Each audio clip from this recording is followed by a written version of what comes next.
From the Diary of Bill Lowy, Thursday, October 8th, 1964. During Thursday night, we were fired at by the VC using small arms. This would not be unusual, except that tonight they were so close they woke just about everyone on the compound. No hits were noted, however.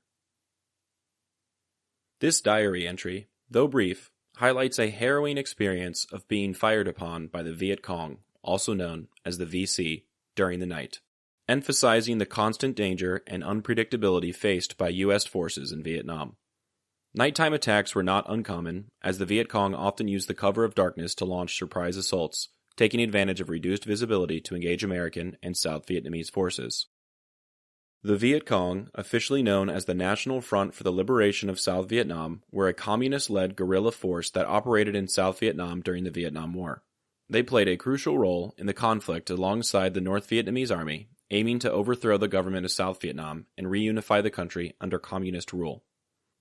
Small arms fire, such as rifles and machine guns, served as the primary means of engagement for the VC, who relied on guerrilla tactics to disrupt and demoralize U.S. troops.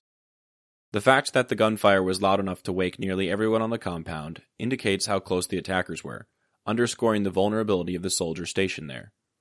While there were no hits reported in this instance, the experience would have heightened anxiety among the troops, who were already facing the constant stressors associated with serving in war. The Viet Cong strategy relied heavily on their knowledge of the terrain and the element of surprise, which often left U.S. forces feeling exposed. This kind of close encounter served to reinforce the reality of combat in Vietnam, where the enemy was often unseen and danger could arise at any moment. The roots of the Viet Cong can be traced back to Vietnam's colonial history under French rule, which lasted from the mid-19th century until the mid-20th century. The policies of the French colonial government led to the rise of nationalist movements in Indochina. After World War II, Vietnam sought independence from French colonial rule, leading to the First Indochinese War, which took place between 1946 and 1954, which involved the French and the Viet Minh, a communist-led nationalist movement led by Ho Chi Minh. The Viet Minh's victory at the Battle of Dien Bien Phu in 1954 led to the Geneva Accords, which temporarily divided Vietnam at the 17th parallel into North Vietnam, which identified as communist, and South Vietnam, which was non-communist. The Viet Cong emerged in the late 1950s as a response to the U.S.-backed government of South Vietnam led by President Ngo Dinh Diem, whose regime faced widespread discontent due to political repression, corruption, and land reforms that alienated rural peasants. The VC sought to unify Vietnam under a communist government and quickly gained support among the rural population, many of whom were disillusioned with Diem's policies as well as the encroachment of French and U.S. military forces. The VC were known for their guerrilla warfare tactics, including ambushes, sabotage, and psychological warfare. They often operated in small mobile units, which allowed them to strike quickly and retreat before facing a counterattack. They built an extensive network of tunnels and supply routes, particularly the Cu Chi tunnels near Ho Chi Minh City, which facilitated their movements and logistics while evading U.S. and South Vietnamese forces.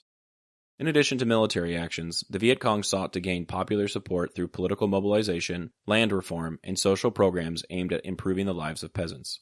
They became a symbol of resistance against foreign intervention and played a significant role in the war, participating in a major offensive, including the Tet Offensive in 1968, which marked a turning point in the public perception of the war in the U.S.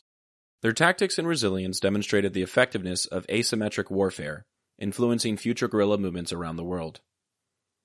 The photo I selected for today depicts a mess hall or officer club at night. It's one of the few photos we have of the airbase at night and illustrates some of what they did when they weren't getting shot at. Maybe they were having a party.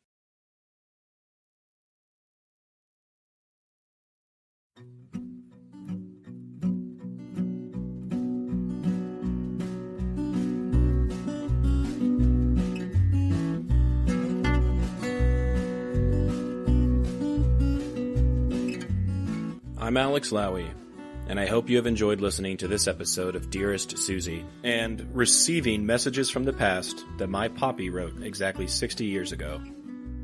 I sincerely appreciate your time and interest.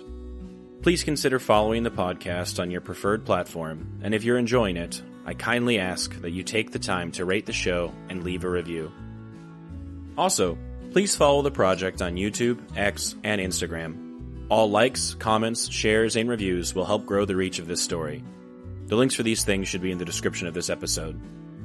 Please feel free to email me at dearestsuziepodcast@gmail.com if you have anything you'd like to say. I'd love to chat or to hear about your stories as well. Thank you for listening, and God bless.